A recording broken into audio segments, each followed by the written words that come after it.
We got it. Oh, there we go. Rise and shine. It's Merlin card time. And we've got Dan, the great curator, his second week back for Between Two Slabs. Welcome, everyone. Thanks for waiting. If y'all didn't know, I was waiting for Dan. As always, Dan, how dare you, dude? What were you up to? Takes time to get ready for this show. You know, there's a lot of prep that goes into this show that people don't understand. Yes. To get this high quality entertainment takes a lot of preparation. Let me tell you. Okay, well, good. What have you been prepping and working on for us this past week? Okay, so on tonight's agenda, we're definitely going to be talking about Dappzsports Star Wars night. That was a crazy party that he threw. So we're going to be doing a little debrief on that. That's the first time I physically got to see you in person. I think that's the longest I've gone without seeing you in person in 2 years. Yeah, I haven't seen you since last year up until that point. My, has it been last year? Oh, last my goodness. Year. Seems like eternity. I know. Oh, my goodness. So we got that to talk about. I want to talk about WWE Immaculate, which dropped last week. Oh, yes. That's been pretty interesting. And I watched your Instagram live. That was a lot of fun. Right. I want to talk about that. I want to talk about this weekend. I'm going to the Las Vegas Toy Show to fulfill a childhood dream of mine, which I will explain to you there. Sounds fun. Yeah. And then we'll talk about some random stuff, some funny messages people have been sending me lately. Oh, I can't wait to hear about it. Yes. I can only imagine what those messages are. Yes, I've got some mail days to show off. Now. Oh yeah, me too. We're getting ready for all these card shows coming up in March, so I know we're buying a lot of things too, getting ready for these shows. Oh yeah, so I can't wait to see what you've got in store for us. Yeah, we got Dallas coming up, so we'll talk about a little bit about my strategy going into Dallas. We'll talk about a little hobby news. Yes, because I know you're definitely jonesing on conventions. Oh yeah, on shows. I need to sell some stuff. So I can buy more stuff. Okay, I've got some things. Yeah, let me tell you, because we definitely missed you. The last two shows were great, and I got that flow going. You know what I mean? Yeah, I was selling a lot of that stale stuff I've had for the past 6 months, and then buying good stuff to replace it. Good. I need to get in there. I'm definitely behind on that for sure. So we'll talk about that. And then we'll get the comments. As always, if you guys are new here, we will get to comments towards the end. So sit tight, but we will try to get to all the comments for sure. Definitely. So with that, let's get straight into it. Star Wars night at Dappzsports. So let me give a little bit of background context for our viewers here. Okay. So this idea came from me. Okay, it's my idea. I take credit for it. As always. Months ago, when I connected with Daps, when he bought the Kurosawa Superfractor for me at the Del Mar show, we talked, and I said, "Look, dude, I want you to take Star Wars to the next level. If you don't take Star Wars to the next level, if you don't market it, if you don't use your platform, because at that time he had a pretty big platform. And now it's like it's like 10 times more. But at that time, he had a very big platform, a lot of followers on Instagram, TikTok, all this stuff. And I think he even got more after the purchase of the Kurosawa. Yeah. And I told him, I said, look, you've got a way bigger platform than me. If you don't push this card, and if you don't give Star Wars cards and collectors the exposure that they deserve for this wonderful brand, this IP, this niche market, if you don't make it into a mainstream thing, then you just lost all your money on that card. Okay. That was the challenge that I gave to him. And he said, yeah, I agree. I see a lot of potential in this. I'm going to market it, and we're going to definitely grow this collector base, this community. And then at that time, I said, look, I've got this idea. You got a store, right? He's like, I'm opening a store in LA. At this time, it wasn't open. So he said, I'm going to open a store in LA, like a card store, but it's not going to be your typical card store. It's going to be more like a social club, like a hangout spot. Okay. And I said, can we have like a Star Wars themed night where we display superfractors, rare cards, pieces of art? Can we just have like a nerd out night? And he's like, yeah, definitely. So that was that was when the idea was hatched. Okay. And then throughout the next couple months, throughout the next year or so, we kept talking about it, and we would mention, hey, when the store opens, let's do the Star Wars night. Let's do the Star Wars night, right? And then finally, his store kind of like, is it open? I don't know.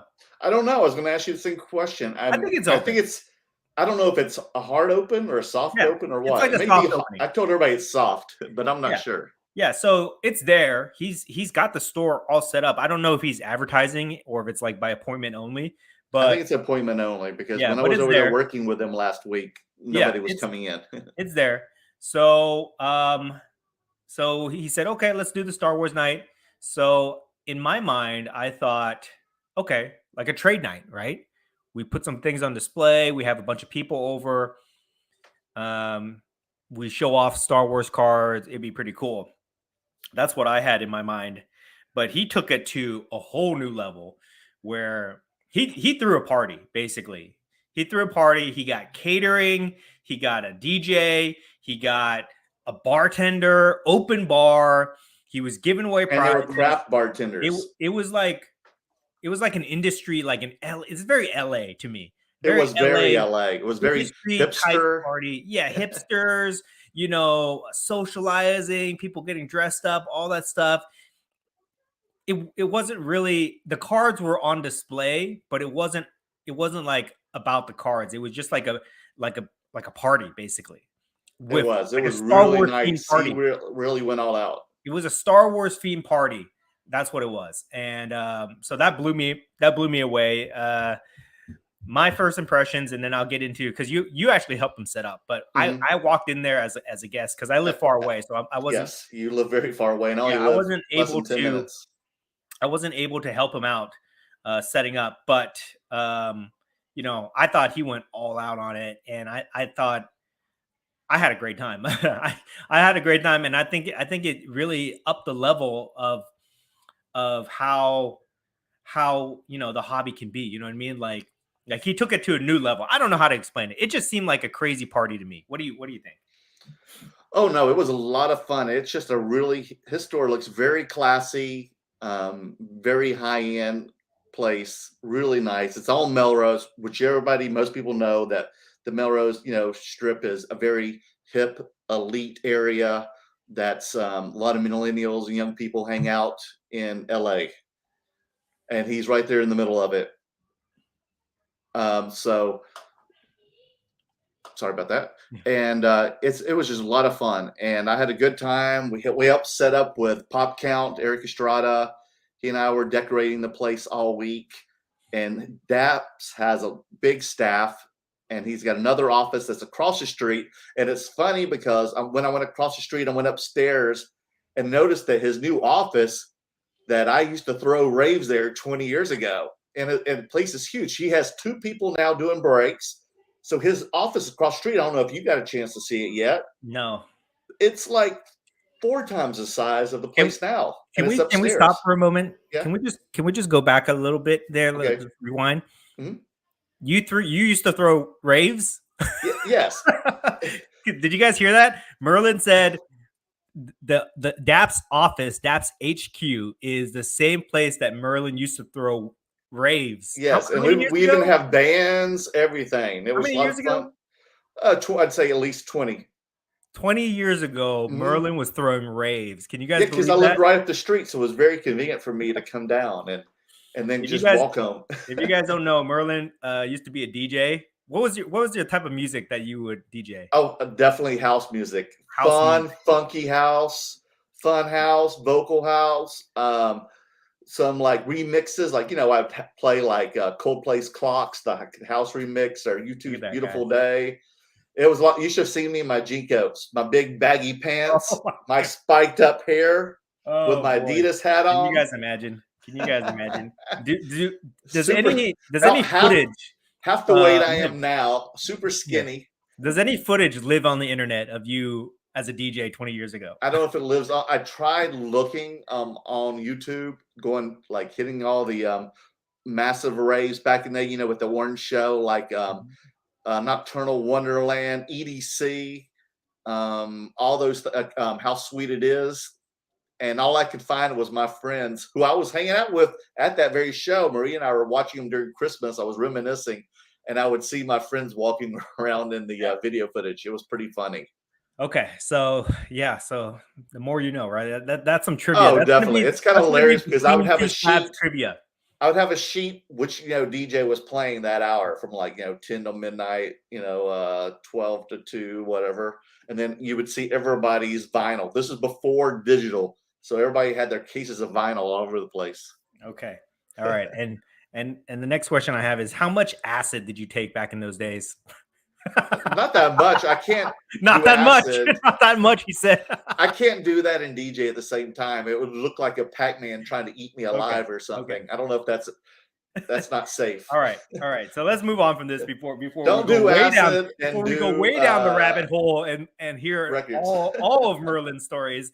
That's going to be a Merlin After Dark segment if you guys want to hear, especially not at night. DJ days. Okay, I'd rather be out in the woods in the middle of the day. Okay, so you saw Dapp's operation. Here's another thing I'll say about great. Dapp.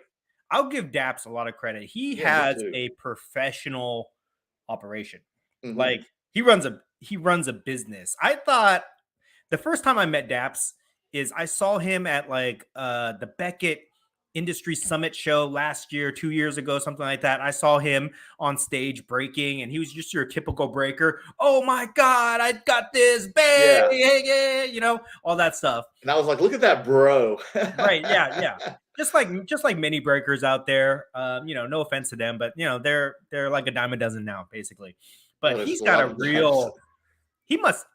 I don't know. Like, I'm not familiar with all the top breakers out there, but he must be like one of the top breakers because he's got a full staff. He's got like, this is like a real production. Yeah. He's got like assistants. He's got social media people. He's got a film crew. Mm-hmm. He's got graphic designer. He's got multiple. He's got a PR person. He's got like a business manager. Yep. He's got a serious operation here. Huge team. And that space in LA is not cheap. On Melrose Street. No, it's not. That's very expensive property. 2 properties on Melrose that he's rented out. Probably like what? 6,000 square feet at least, which is a lot. It's not cheap. So he's definitely got a crazy business that he's grown over the last year. And what's really cool about it is that he has definitely committed himself to Star Wars. Okay. When we first got into it and we sold him the card, right, we were thinking, okay, we hope that he shines a little bit of light on Star Wars cards, but we didn't really think that he was going to go this far. Like he's gone to the point where he's the #1 Star Wars breaker out there. He's opened like 100 cases of Star Wars Galaxy. He's got an entire channel dedicated to it. And he's throwing these crazy parties, shining light on the Star Wars market. And what's really cool is that he was like inviting industry professionals to this party, like executives from Fanatics, from Topps, artists, and other famous people that I don't know, right? But just giving that type of exposure to Star Wars cards, which is exactly the reason why we wanted to bring him into our community. This is the exact reason why I sold him that card. If you go back and you look at my video from that sale, at the end, I talk about why it was hard for me to give up the Kurosawa. Yes, it's a Grail card. Yes, it's something that I would cherish and it has a lot of value and probably could have sold it for more. But for me to jumpstart the Star Wars market, we needed to give it to somebody that had that type of platform. And he was the perfect person to hand it off to. And he has definitely made good on his promise and trying to push Star Wars and take it to the next level. What are your thoughts? So true. I mean, what a year has changed Dapp's. I think that was his first card too that he bought. That was a Star Wars card, was from you. It was that Kurosawa. Yeah. And now look at him, man. Like when you go to a show, his entire table is like 90% Star Wars. He has Dapp's. Seriously. He has Dapp's merchandise with Star Wars theme. You're wearing it. Yes, People I wish you could see it. I wish you could yeah, turn around. Tell me people if you can't see it. tell. People can't tell, but I don't know who Can you see it? designed this thing, to be honest. I don't know who designed this, but there's actually an outline of Grogu, see it? Baby Yoda on the back.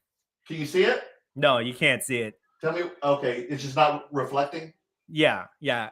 It's like one of those things that reflects in the light, but there's Baby Grogu or Baby Yoda on the back of that sweater. So he Right, and actually that's has his hat logo and he's everything. gone as far as to create Star Wars themed merchandise to sell at his store.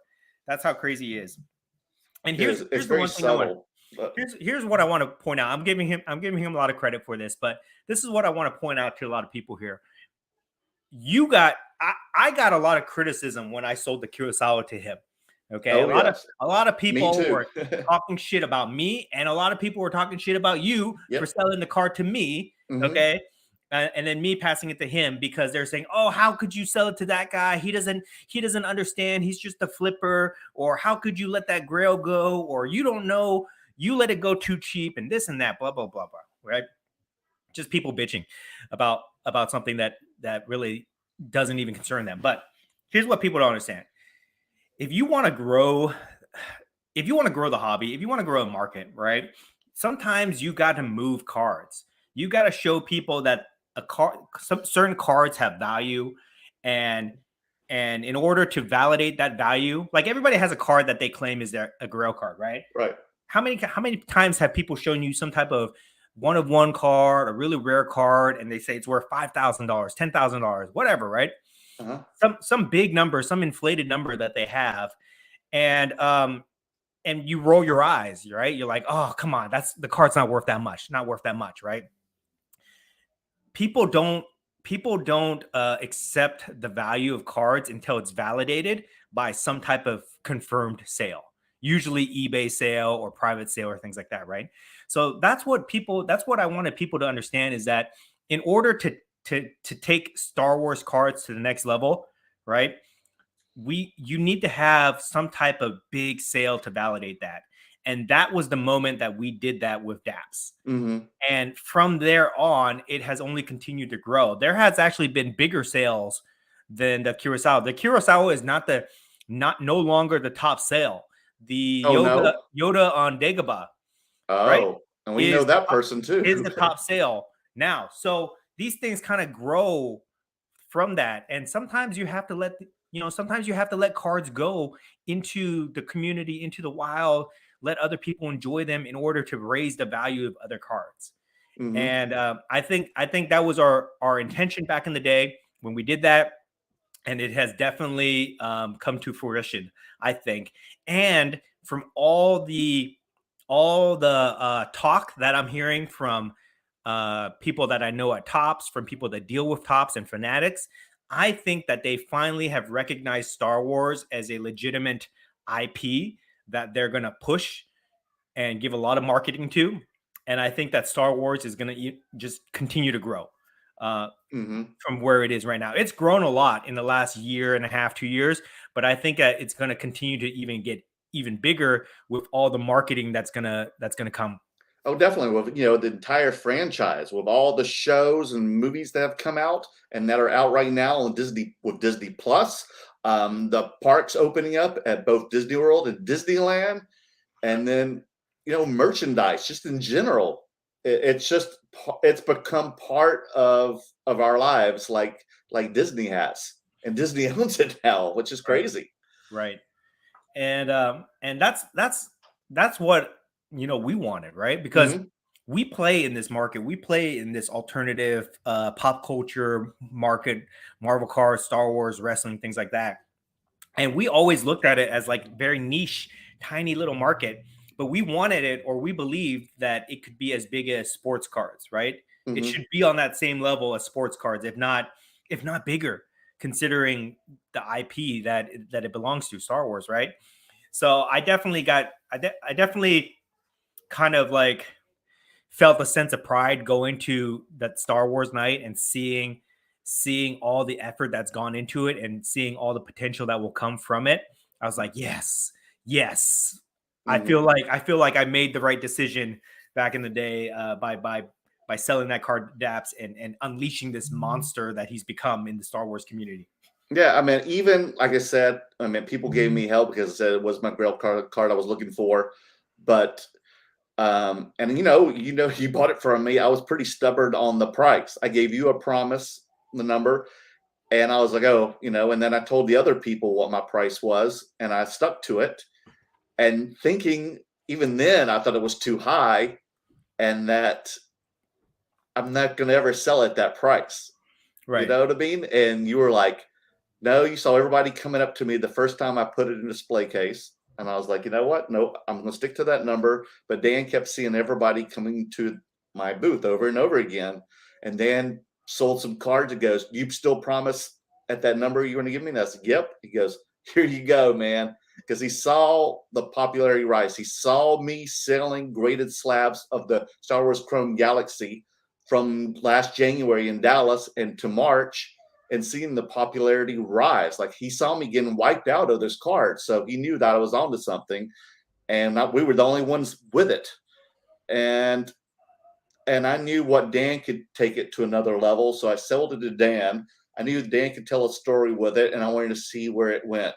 And so I kind of felt like the foster parent. I didn't feel like I was letting go of that child, of that card at Kurosawa. I wanted to see where this journey was going to take. I didn't know it was going to be where it was going to help go. I was very surprised in how fast it happened. That was the most shock to me, because I sold it to Dan beginning of March. Dan sends it to get graded by PSA. Del Mar happened the end of March? I had it for like 2.5 months. Was it that far? Yeah, because it took like a month to get it graded. Well, no, you sure? Yeah, I think so. I don't know. No, when was Del Mar? Was the end of March, dude. It was just like 3 weeks. It was longer than that, it seems. I don't think it was. I had it for like 2 months, 2.5 months. Well, that's weird. Okay. Well, anyway, the case was, look what happened. You sold us to Daps. You and I both met Daps. I'd already met PopCount at that point. He bought a purple refractor of mine that was a dime of Kurosawa. He and I became Instagram friends. He knew that I had that card. By the time he and Daps came to Del Mar, you now possessed that card. And he knew that, and he told me that they were going to show up that weekend. He was going to try to get Daps into Star Wars. Well, I guess he did, because he bought that card from you. We end up becoming friends with both PopCount and Daps, and we have been closely connected and have bonded in the past year, and look where it has taken us. Right. So this means a lot more than that money anytime, man. It has opened up so many doors, not just for me, but for you, for both of us. And I wouldn't trade that. I would trade that Kurosawa any day for the journey we have taken just from that sale. So thank you. Just the exposure and marketing that I've gotten from that sale has been more, if I put a dollar amount on it, it's worth priceless. More than even when I sold it for. So that's what a lot of people don't understand, is that, if you're trying to like be, if you're trying to be active in the hobby the way that we are, where we go to card shows, where we buy, sell, trade, things like that, sometimes you got to let these cards go. And sometimes you got to let them go at a price that makes sense at that time, right? A lot of times I see people where they have these grail cards and they might say, okay, I want $30,000 for this card. And there's just no way that you're going to find somebody to pay you that much. It might be worth that. Who knows, right? But it's very hard to sell cards for that amount of money. Not a lot of people in the hobby are in a position where they can drop that much money on a single card. No. You know what I mean? After I sold the Kurosawa, you know how many people came up to me with different superfractors from different sets, Galaxy, and all sorts of different superfractors, right? And everybody's like, okay, they say, how much you want for it? And they say, okay, $20,000, $25,000, $30,000, $36,000. These are actual numbers that people were quoting me on different superfractors. And, maybe it's worth that much. I don't know. But it's like, again, who's going to buy it, right? Who's going to pony up that type of money to buy these cards? And what what I try to tell these people is that if you have other cards, right? If you trade Star Wars cards and you got other cards, you got to build the market organically. You got to find people that are willing to pay, the comparable prices based on the other sales and build it up organically. You can't just be trying to set these record prices. Otherwise, the market's not going to move. You know what I mean? Mm-hmm. And those people, I don't know if they ever sold any. I never seen those superfractors move around since then. So I don't know if they ever sold any of those. But to the other people that did sell them in increments, like we know the Vader's Revenge sold for 15,000. Mm-hmm. We know that Yoda on Dagobah sold for over, with cash trade value, over 25. No, 25. Mm-hmm. Sounds about right. Yep. Yeah. So some of these are moving, a lot, but people just have to understand that sometimes there's more value.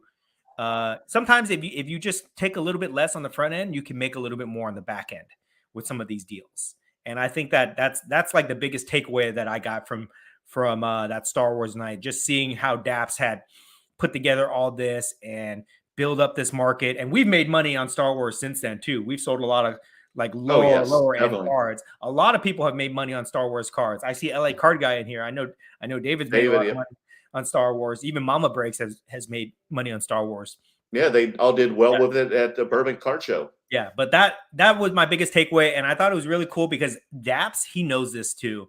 He recognizes this because he blew up this like 16 by 20 photograph of me and him doing the QSL deal, and he had it front and center at his shop that night to just kind of like acknowledge the fact that it everything has stemmed from that moment.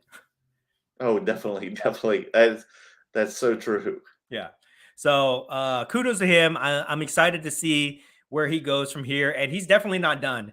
No. He told me he's not done. He's ready to even take it to the next level above that. So I'm excited to see where that goes. And, it's just cool to see Star Wars in that discussion with sports cards and other things like that. Okay. Final thoughts? Anything? Oh, it was great, Tommy. Even my girlfriend Maria was like very impressed with the setup, the show. And she was like, I'll come to these. So you got to bring Ann next time. Okay. Yes. She would have loved it. Yes. Just my daughter would have just not, it's not an appropriate picture. She would have came and knocked everything down. Yeah. But anyways, okay. So that's Star Wars night. So let's move on to, okay, what we have next? What do you want to talk about? Let's talk about a little bit of hobby news here. Okay. Some things that I find interesting that happened recently. Okay. So there's the Topps industry conference that's going on right now, I guess in Arizona or something like that. Oh, the Topps is in Arizona right now? Yes. Okay. And I guess there's some news that have come out on things that they plan to do. So one of the things that I thought was interesting is that this was reported by my BFF, Jeff Wilson, sports card investor. He's saying that they're planning to kind of change up how the redemptions are done. Yeah, because everybody's bitching about those, man. Yeah.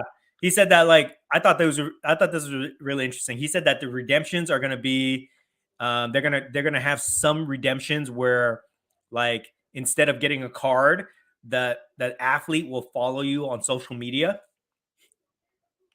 with their account or something like that. And I thought that was interesting because if you remember a few months ago, I was talking about redemptions and I was bitching about how useless I think they are.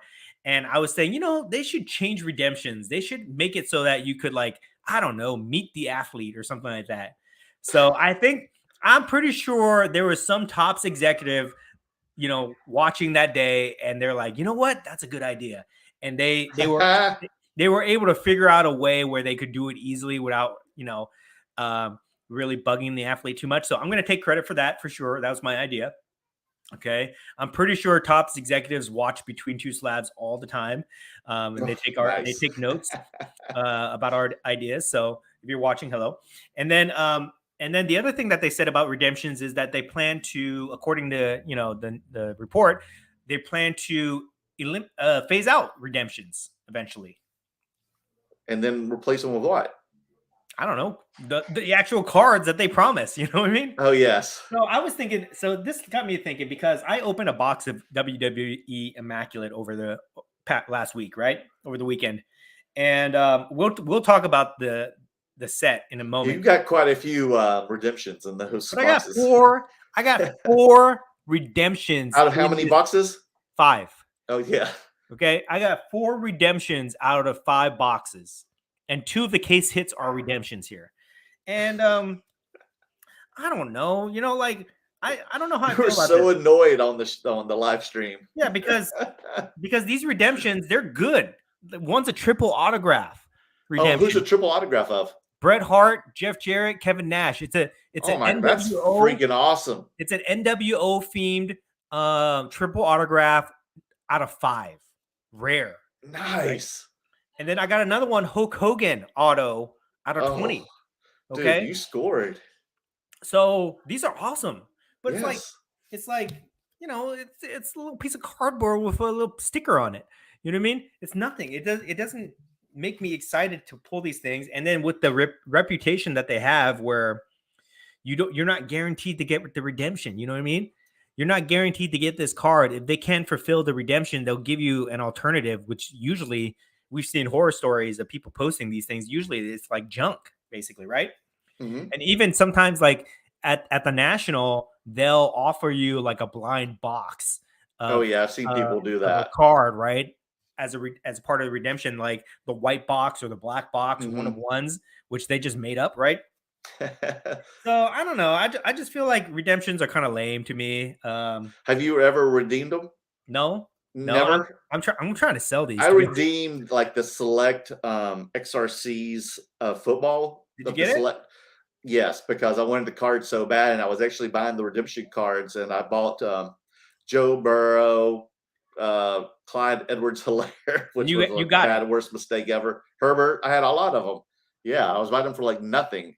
And luckily, those things blew up quickly during that time. So I was buying them during the pandemic. I mean, if I were to get the redemption in like a month, 2 months, whatever, that's not going to happen. I think that'd be cool. Yeah, but the fact that it took me probably 6 to 9 months at least. Okay, the fact that I don't know when I'm going to get this, I just feel like it's just kind of lame, to be honest. And then I heard a lot of people didn't even get theirs. Like they said they were already sold out, so all they got was points. So especially for like a high-end product, I just feel like it's lame that they do this.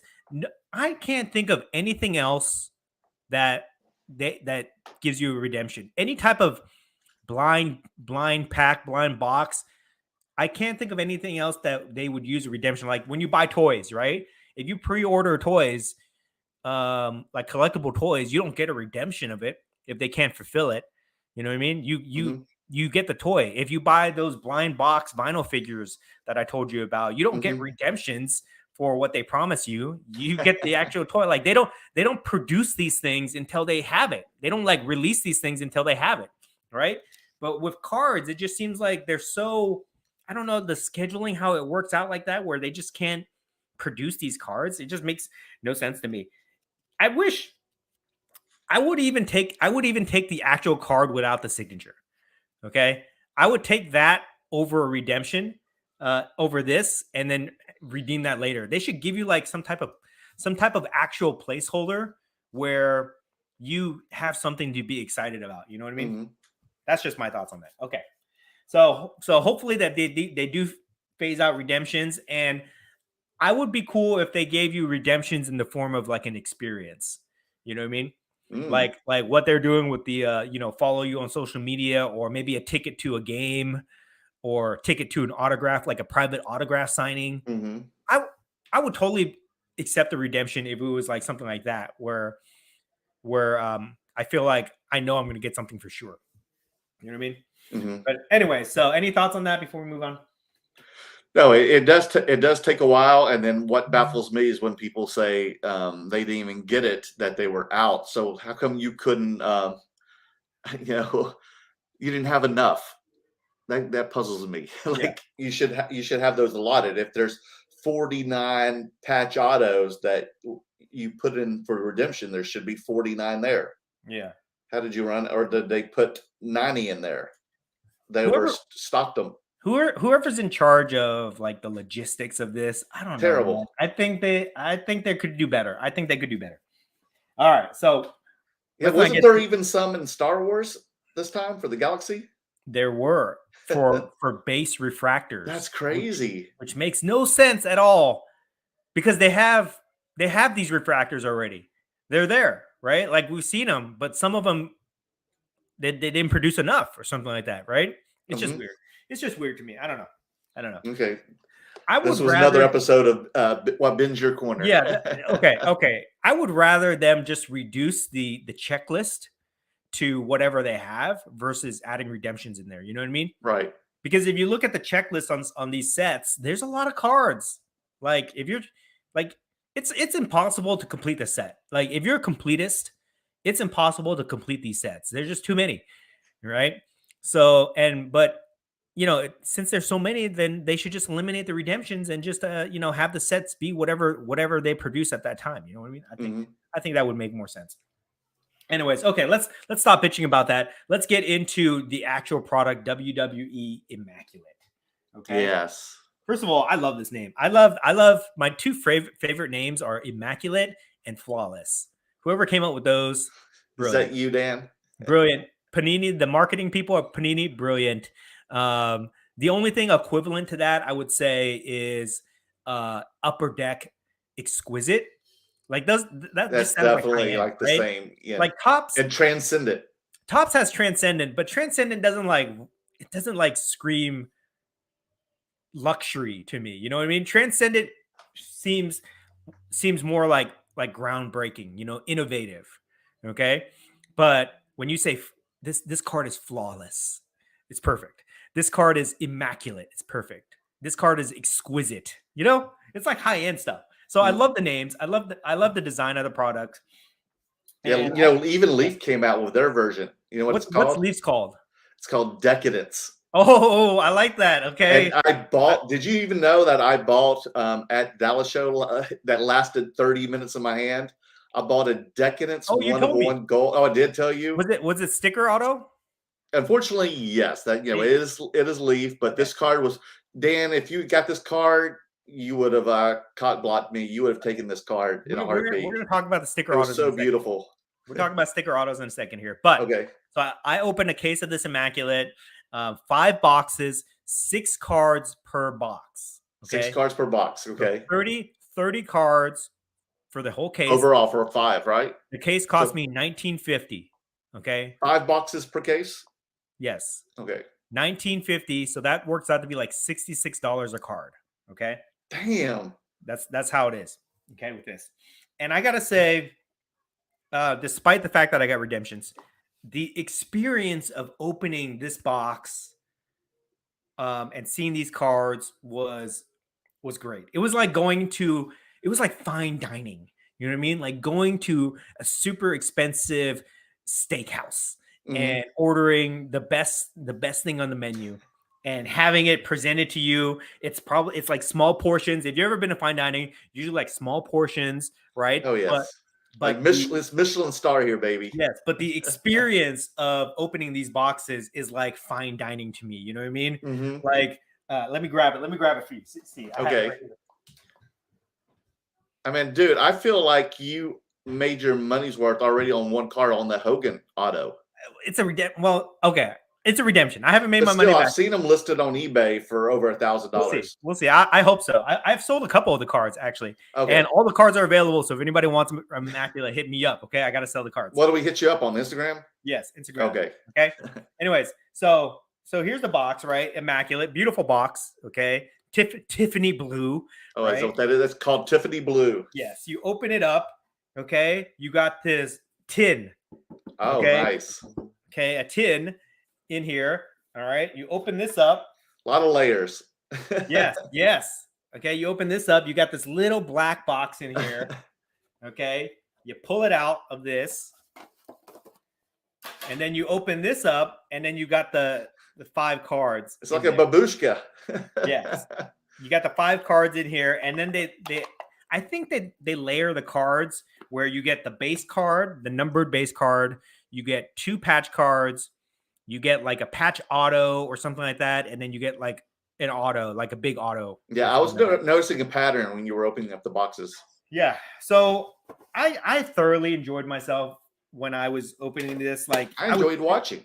I was savoring every moment of it. And you know, I got some duds in there. I got some cool cards, but I really like this is my first time opening high-end box like that. I've never spent more than like $300 on a box before. Right? Actually, this came out to be like $400 a box. Basically, actually, I have spent more money than that.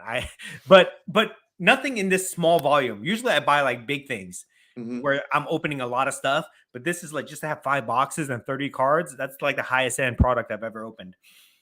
But I definitely enjoyed it. I think the cards are beautiful. I'll show you guys a couple here. Like I got this out of 5 Razor Ramon, which I think is super cool. It's like a green one. I got this Cactus Jack all-time greats. That's a nice one.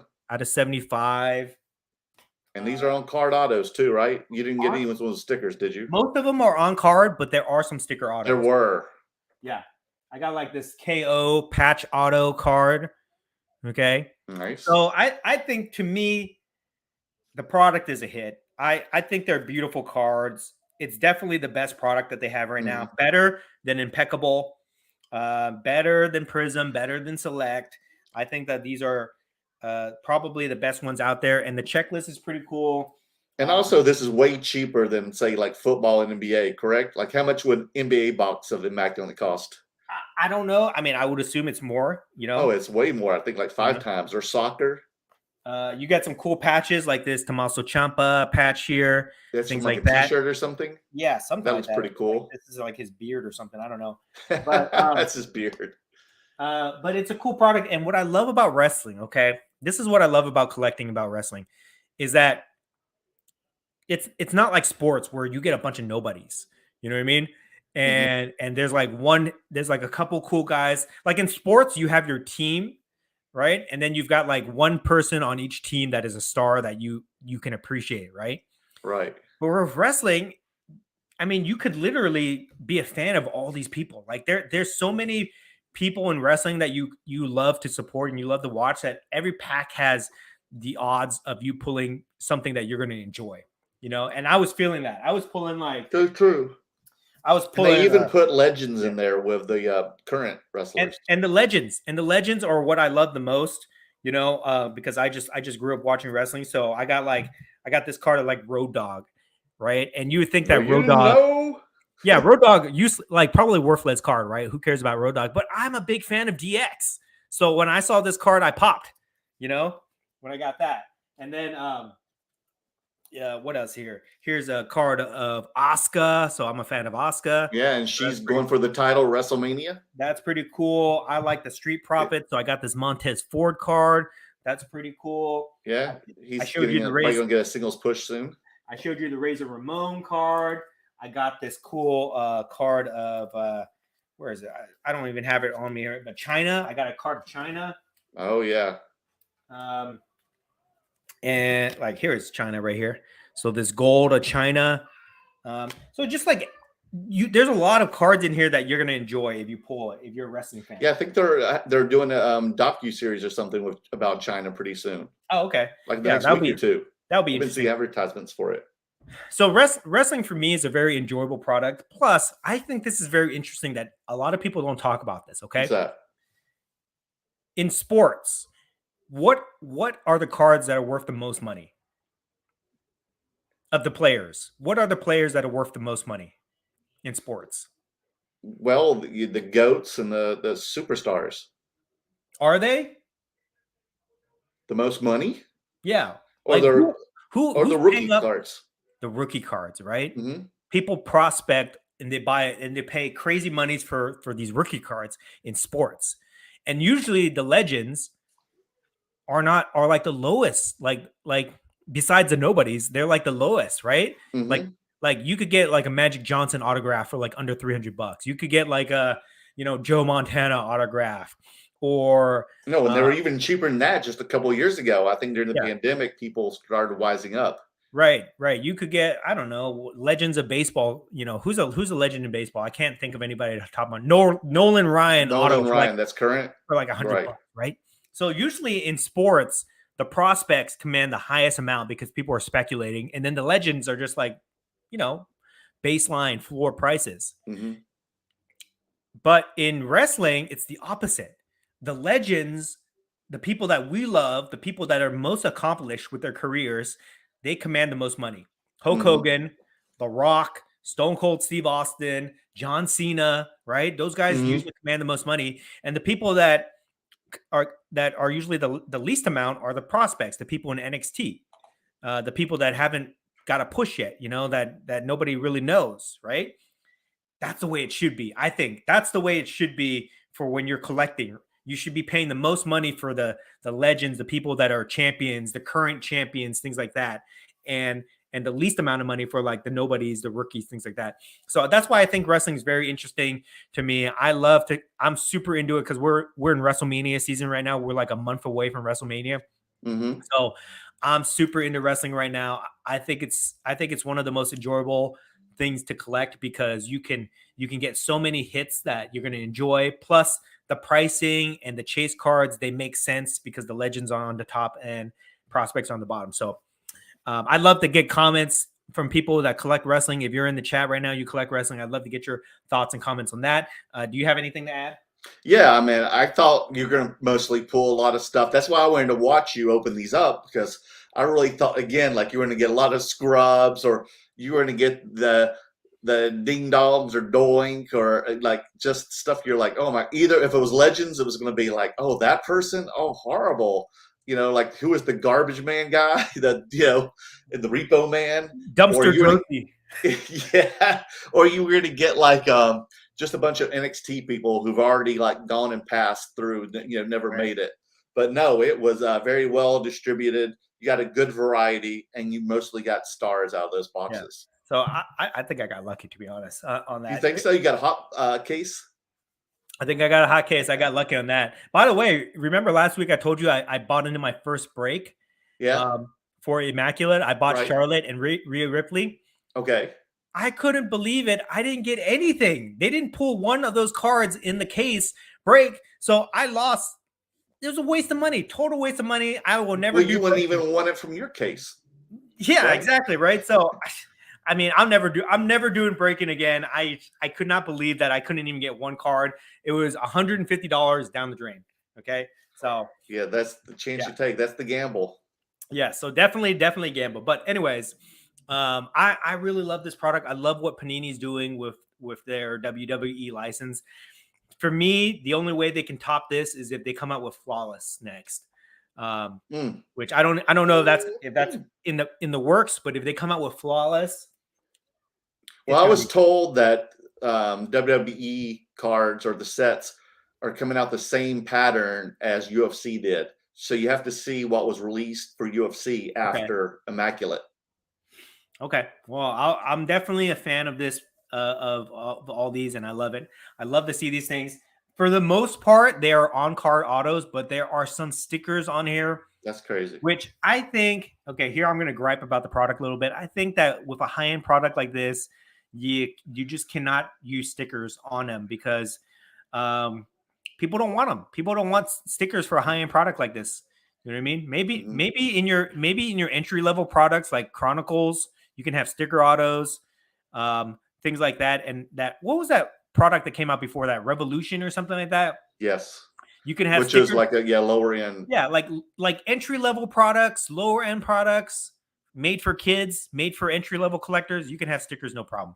High-end products like this, where people are paying hundreds of dollars for these cards, for these boxes, you gotta have on-card autos. There's just like no excuse to do that. Or just don't have them at all. Yeah, like this Road Dog. This is a sticker. Oh, man. Road Dog, so they couldn't ever get them. Yeah, but like for most of these are on-card autos, but the ones that are stickers are just kind of like, to me, it's just kind of a mix. Yeah, really? Yeah, but anyway, so that's my thoughts on that. I love the product. I would say that if you're a wrestling fan, go try to get some. I probably would not unless you're gonna buy a case because the case improves your odds. I wouldn't buy the box because six cards for $400 a box or whatever they go for right now. How much Six is cards? Okay. It's very hit or miss. So you probably be better off just buying the cards that you want because they're all over eBay right now. They're all over eBay, so you can get the cards that you want. But I would suggest that if there's a rare card like under 10, 5, or 1 of 1s, get it while you can because they might not show up again. And with wrestling cards, once they get into the hands of collectors, they pretty much stay there. You know what I mean? So you're not going to be seeing these flip too much. You're not going to see them change hands too much unless they get graded and then they get sold. So if you see a card that you want and it's low number, go after it. Go after it for sure. That's what I like to do. Actually, I just bought a immaculate autographed Sami Zayn. Oh, nice. I feel like I got a really good price. I paid. He already had it cheap. I made an offer and he took it. Nice. All right. Okay, so let's move on. What else I want to? Just trying to pour down rain over here. Yeah. What did I? There was something I just slipped my mind. What I wanted to talk about. Oh, we're going to talk about the convention, or you want to talk about something else? It will come up to me. Something I wanted to bitch about. I don't know, but let's talk about the convention. Okay. Whoa. Wrestlecon or Dallas? No, this is what I'm doing this weekend. Okay. Oh, yes. Oh, yeah. Tell me more because I don't even know much about it at all. Well, actually, I know nothing about this toy convention in Vegas. Have you been before? Let me get something. I'll be right back. Okay. Okay. Have you even been before?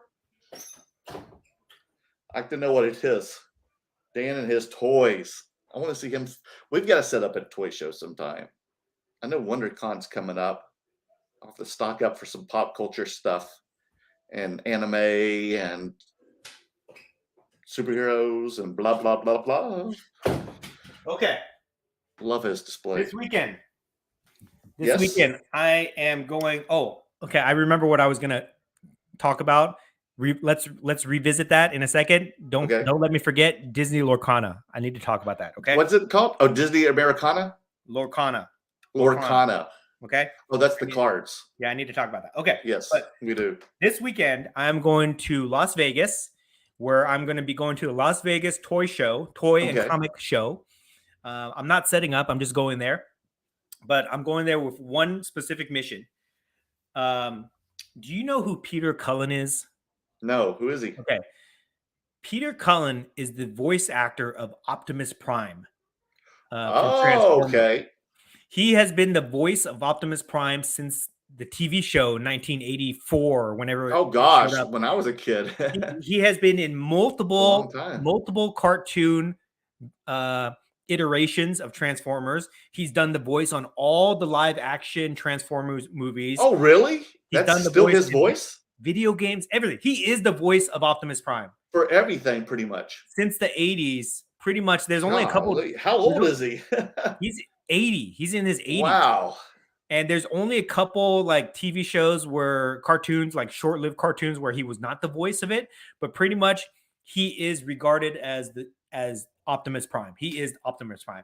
Okay. Yeah, I wonder if he's also a trailer voiceover too, because he's done everything. He's done everything. He's actually done other. He's done other voices too. I think he might have been Winnie the Pooh or something like that. Oh really? He's done other types of voices too, but he's famous for being Optimus Prime. Anyways, he's gonna be there, and I am specifically going to that show so that I can take a picture with him. Okay. Oh, you already reserved the photo op? Yes, I bought the ticket, everything. Okay. So unless there's some type of natural disaster that's going to stop me from getting to Vegas, I will be there. Are you flying or driving? Driving. Be careful, okay? In this weather. Hopefully it doesn't rain. Hopefully, we'll see. It's raining right now, dude. Yeah. It's supposed to rain all week long. We'll see. I'm going to meet him on Sunday, and I'm going to take a picture. I'm not even going to get his autograph. I don't necessarily. When are you heading up there?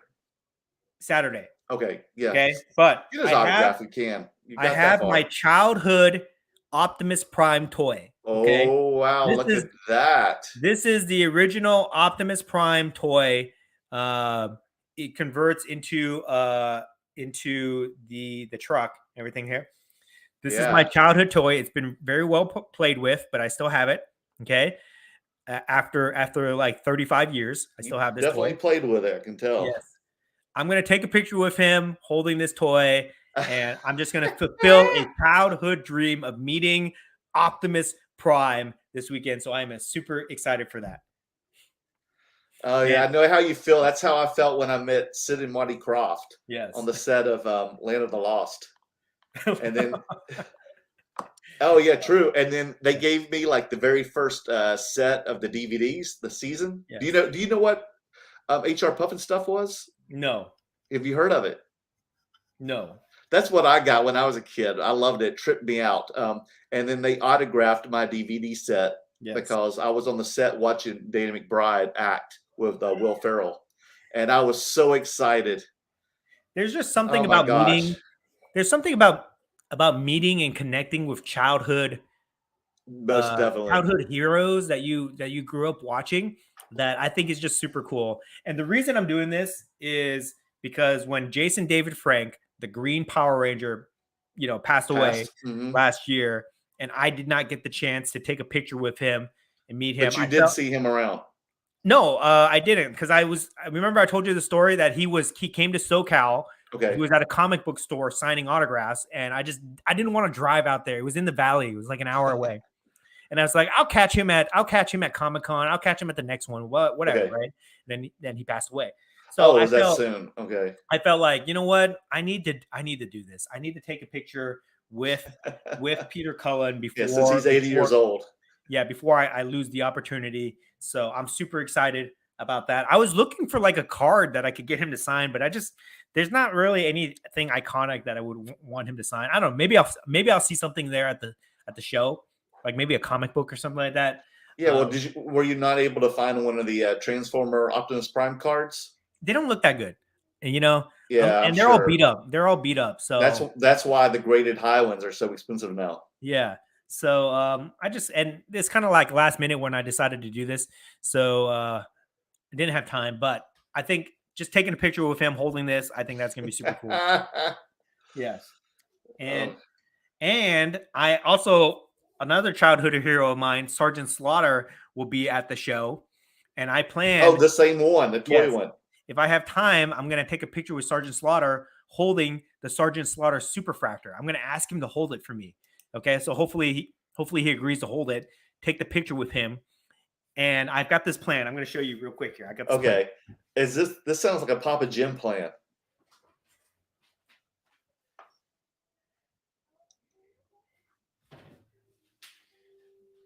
I've got this G.I. Joe classified Sergeant Slaughter figure. Oh my gosh. Yeah, and what's cool about this figure is that it comes with an accessory of a Sergeant Slaughter figure. That's crazy. So this figure is actually holding another Sergeant Slaughter figure in the box. Yes, yeah, so still in the box. I want to ask Sergeant Slaughter if he can also hold this. So it'd be Sergeant Slaughter holding Sergeant Slaughter, holding another Sergeant Slaughter. How far in does it go? Is that other toy that he's holding also holding Sergeant Slaughter? No, it is not. It would have been cool if it was. That'd be trippy. Yes, but that's my plan. I want to try to get his picture too. I'm the type of guy where I appreciate a photograph. If I can shake your hand and I can get a photograph, that means more to me than getting you to sign something. You know what I mean? Yeah, but you should do like Papa Jim does. You should make that photo, and then when we see him again at WrestleCon, have him autograph it. Oh yeah, that's a good idea. Okay, I'm gonna try to do that. So yeah, so that's what I'm doing this weekend. I'm super excited about that. That sounds fun, man.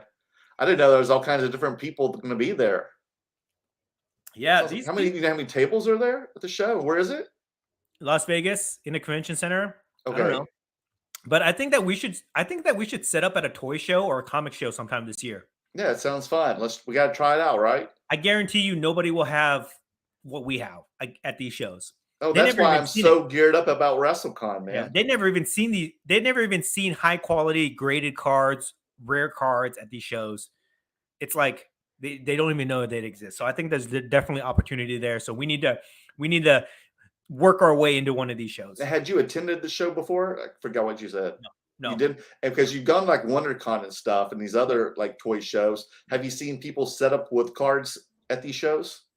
Yes, but they look like what we saw at the Star Wars. They're just thrown all over the place and not graded, and Like in the 90s. They're stuck in the 90s, you know? it's like they just slung them in there. Yeah, yeah.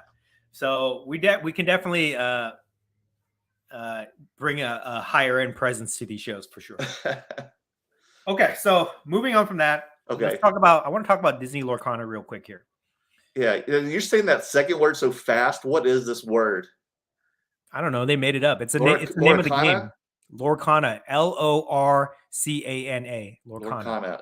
Is this the brand or what is this Lorcana? That's the name of the card game. It's a TCG. Okay. Okay. So, anyways, we talked about this. Remember, like these cards, there were 6 promo cards that came out that were given away at Disney's D23 convention last year. Mm. And when these cards came out, I was like, oh, these are cool. I think that these are going to be hot. And at the time, they were raw and they were selling for like $200 raw. And I thought that was too much. I was like, okay, they're going to come down. Once the hype is over on these things, they're going to come down because they were given away and there was a lot of them that were given away, right? Mm-hmm. Then they started to get graded. And then the graded ones were going for like $500, PSA 10s, right? And I was like, okay, they're going to go down in price because as people start grading them, the hype's going to die down, the pop counts are going to rise, and it's going to go down. And then all of a sudden, these things went from like $1,000 to like $2,000. You know? Oh my gosh! To now, I think PSA 10s are like in the $5,000 range for these things. Gosh, sounds like me with Stranger Things. Raw cards are like $2,000 for a Mickey. Okay. Oh my gosh! Anyways. And they're not showing any signs of going back down anytime soon? I don't think so. But here's the thing. I saw this on a post the other day. I think 137 podcast made this post where some dude apparently this seems very far-fetched to me, but some dude apparently paid $36,000 for an entire 6-card PSA 10 set of this Disney Lorcana. And the reason that he paid that much was, I guess they were all PSA graded and all sequential numbered, where they're like 1, 2, 3, 4, 5, 6 in order. And he put a huge value on it, and he paid $36,000 or something like that. This seems crazy to me that some dude did that. Okay. Jeez. So I was like, wait a second. And then I looked up the pop count on the PSA 10 Mickey, which is the number 1 card in the set, I think. Pop count is over 300 right now, 336 or something like that for a PSA 10. All right. So these cards, they're not rare is what I'm trying to say. And you could argue that relative to the amount of people that would want this card, that's still a small amount, you know, but I think that number is going to only grow. So when I see stuff like that, it's like, wow, that's crazy that people are paying up that amount of money for it. I just hope that they're not intending to flip these cards at that price, because those prices are very unsustainable to me for what it is.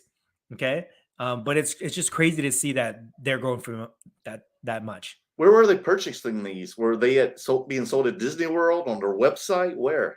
At the Disney D23 convention last year. Oh, only at the convention. Yes, and they were given away. Oh, okay. There are promos that were given away. Oh, people didn't even have to pay for these at the beginning. Yes, I don't know how many they gave away, but probably a lot, to be honest. Jeez. So it's crazy to see that they're going for that much. But you know, part of me is not surprised because I always talk about IPs, right? Star Wars IP, Marvel IP, WWE IP, Disney IP is probably bigger than all of them. So it's not surprising that there's this type of interest in it, but I feel like the prices are just they're not sustainable the way they are, because I think the pop counts are only gonna grow on this. Now, if it was numbered out of like 99 or something like that, yes, I would believe it. But when the pop count for a PSA 10 is like 300, over 300, the pop count for a PSA 9 is over 200, then that, you know, there's a lot of them out there. Okay. You know what I mean? So. And where was the D23 convention held? Anaheim. Wait a minute, you didn't go? I was somewhere that weekend. I was at a different show. I think Were I we was at a like show then? I think I was like in Dallas or something. I'm sure. Yeah, there was another card show that I was at that What time weekend. of year is it held? Usually in the summer. Oh, we got to go next time. Yeah. Yeah. It's expensive. It's like $100 to get in.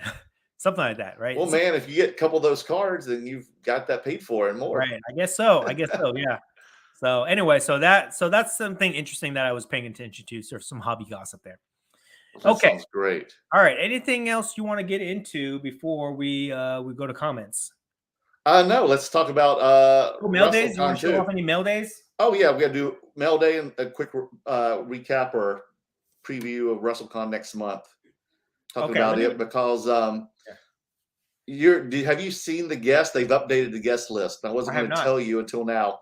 Well, dude, the man Ric Flair is going to be there.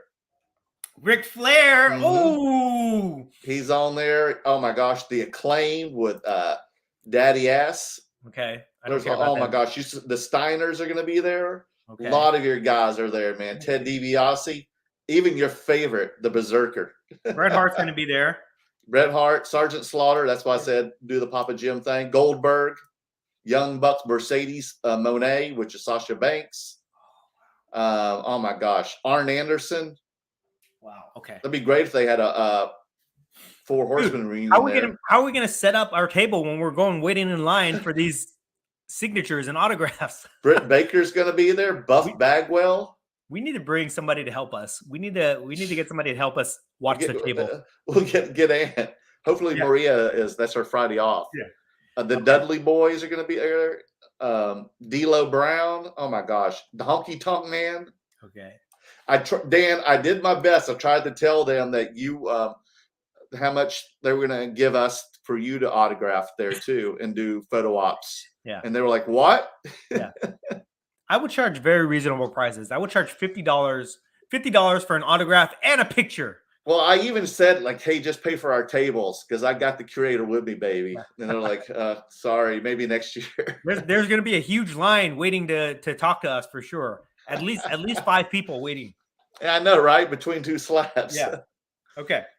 Maybe we should do, if we can, maybe we'll do like a Between Two Slabs live from WrestleCon. That'd be awesome. Oh, it will. Yeah. But it's over. Well, except for Friday. Friday goes on. There's like 2 parts, and then it goes on to 5. But Saturday and Sunday, it goes to like 9 till 2. It's really early, so it's pretty quick.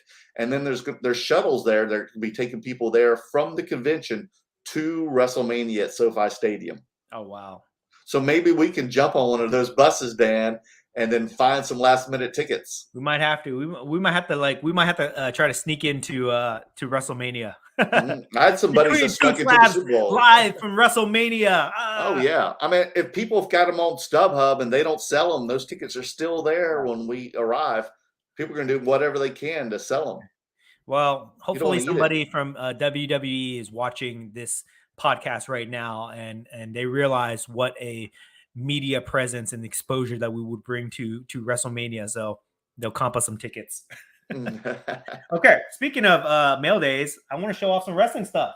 I'm deep into wrestling right now, guys. Have I gotten you excited already, Dan? WrestleMania, when it comes to WrestleMania, after the Royal Rumble is WrestleMania season, we're going to be talking nonstop wrestling until WrestleMania, guys. That's just how it is. So if you don't like it, if you don't like wrestling, tune out, but leave it on because we need the view time, okay? But just let you know, stay here. Give the disclaimer, dude. We're going to be talking about wrestling. Okay.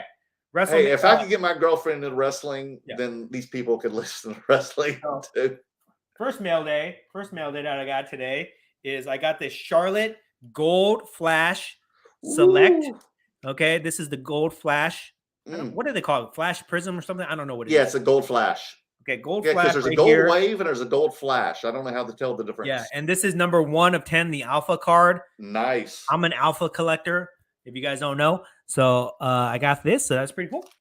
And then this is something I want to show off to you. I got this in Japan. I got so much stuff in Japan, I haven't shown it off yet. But I got these wrestling magazines, these 1980s wrestling magazines.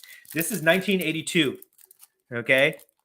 Hulk Hogan. Oh, that's freaking awesome. Yeah, 1982 Hulk Hogan Black Trunks wrestling magazine. This is one of them. Okay. When did he go from gold to yellow trunks? Probably, I don't know, 85, Yeah, it was pretty soon something like that. after he won the title. Yeah, but so that I got that.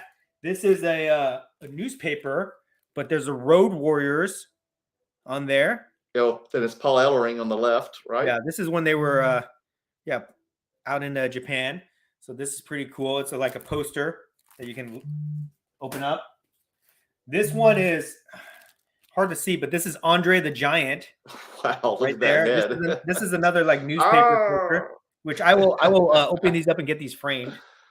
Yeah, that'd be nice to see his full face. Here's another one. Here's another Andre. It's made like a newspaper. Yeah, this is 1985. These are from 1985. Oh my goodness, I was in high school. Okay, this is 1985 Hulk Hogan. You know, full head of hair, right there. Yeah, that's already a full year after he was champion. Yeah, this is pretty. I recognize that Japanese wrestler. Yeah, this is like a comic version of it. This is another magazine. Oh, I like the artwork on that. Yeah, very cool. I like his red head. That's from 1984. Okay, this one has Hulk Hogan on it, Andre the Giant, and who is this guy? Inoki or something like that? Where? The famous Japanese guy. Definitely. The one who just passed away last year. Antonio Inoki. Yes. So this is pretty cool. And then the last one I got was this cool version of Hulk Hogan with the championship belt. Where'd you find these again? At this wrestling store in Japan. The biggest wrestling store that they had out there. It's called like Taku-san or something like that. Taku-ko-san or something like that. It was pretty big? It's huge. Huge. It's I would love it. Yeah. I spent 5 hours there. 5 hours? Yeah. Oh my gosh. So they have like hundreds of magazines, hundreds of photos, things like that. So oh my gosh. Yeah. So that was my big wrestling haul from Japan. That's sweet, dude. Now, but you're keeping that stuff. You're not selling it. Everything's for sale. Oh, it does? Are you going to bring those to the convention then? Yes. To display? Yes. Okay.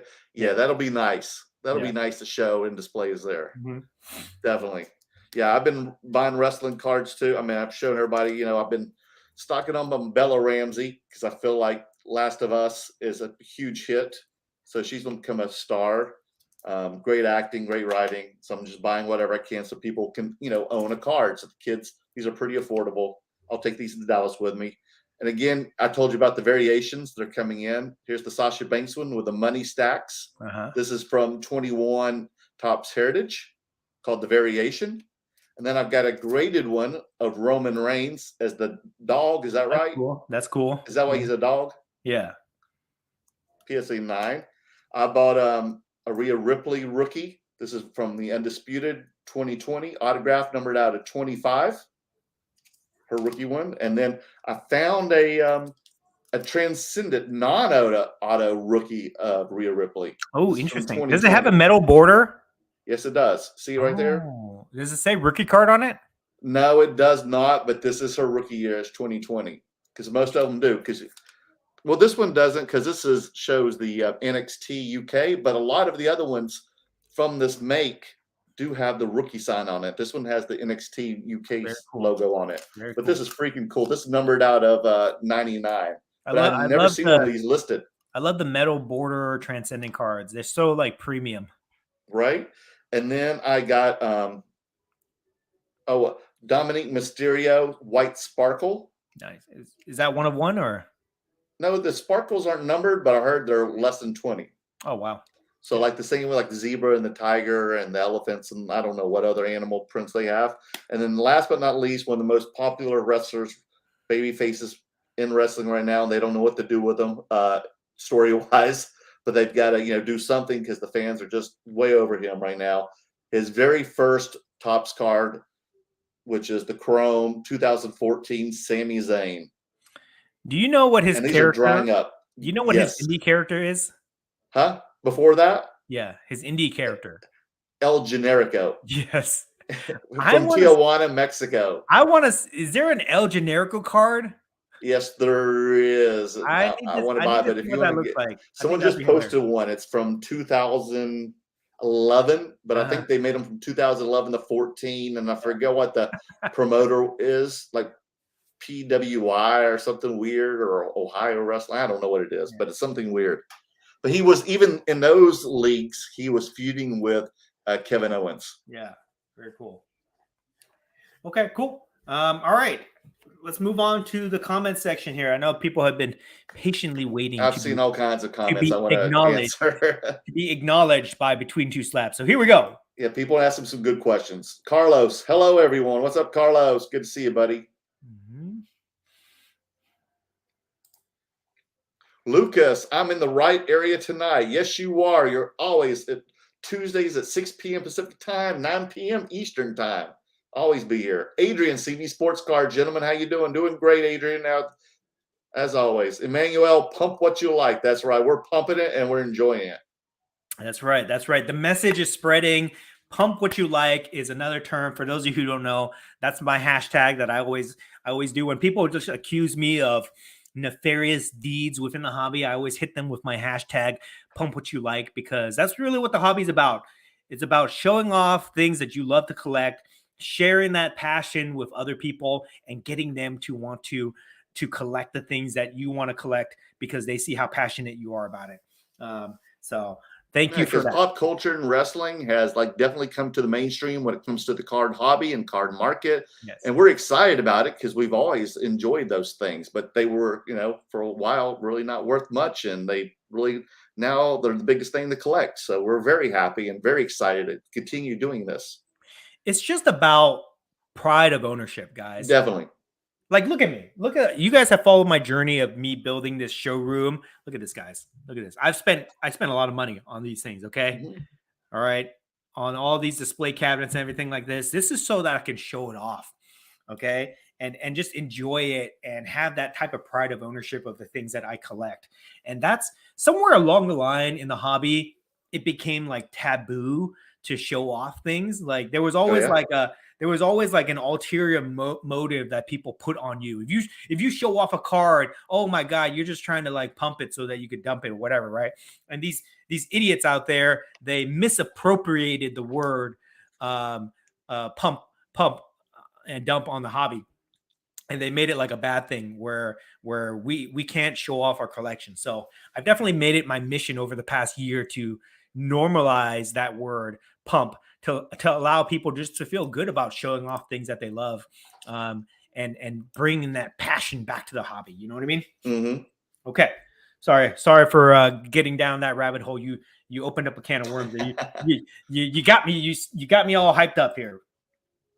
Well, I mean, some people don't even understand about collecting and investing in sports cards. They just see it as a piece of paper or metal or plastic or whatever, and they don't understand the logic of it. But people enjoy anything. That you said, they collect vintage blenders and alcohol, whatever it is, even who knows, whatever appliances. But it let them enjoy it, and it's also good for the economy. It stimulates the economy. If there's one thing my biggest takeaway from my time in Asia, where I was infiltrating these different communities of collectors and going to shops and meeting people, my biggest takeaway is that everybody just loves to collect. Everybody has a passion for something, mm-hmm. whether it's cards or sports cards or TCG cards or toys, comic books or whatever, right? People just love to collect. Everybody collects something, okay? I don't care who you are, where you are in the world, where you live. Everybody collects something. And when you collect something, you have a passion for it that you want to share with other people. You know what I mean? You want other people to see your collections, to acknowledge how much work you've put in, to acknowledge how cool it is. Mm-hmm. And you can only get that type of validation from sharing your collection with other people. You know what I mean? So true. Social media has allowed us to easily share all our collections across with everybody in the world, right? So we shouldn't be shy about it. We shouldn't feel bad about it. We should just be proud, showing off our collection, having that pride of ownerships. And for a lot of us, we spend a lot of money on our collections. That's no secret, right? I was just talking about these immaculate boxes that I paid an arm and a leg for. That's a mortgage payment, basically, right?